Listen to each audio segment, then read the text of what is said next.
ఇది వచ్చింది.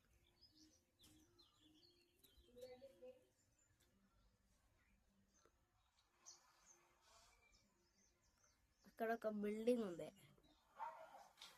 జూమ్ చేసిన అక్కడ బిల్డింగ్ ఉంది. ఇప్పుడు చూడండి మా బెడ్ ఇంకా ఎంతగానో మంచి కురుస్తుంది.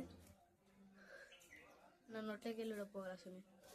ఇంకా వేరే లెవెల్ పోగా, వేరే లెవెల్ ఉంది. మొత్తం పోగలు అయితే బిల్డింగే కనబడతలేవు, ఇవి కనబడతలేవు. చూసిరా ఎట్లా కప్పుకోయిందో. మీకు కెమెరాలు ఇట్లా క్లియర్గా చూపిస్తుంది కెమెరా, కానీ ఇక్కడ అసలు ఏం కనబడుతుంది. నా నోట్లోకి వెళ్ళి కూడా పోగలు ఘోరంగా వస్తుంది పోగలు. బాయ్ గైస్, ఈరోజు అయితే ఇదే వీడియో. బాగుందని మంచిగా చూపిస్తున్నాను.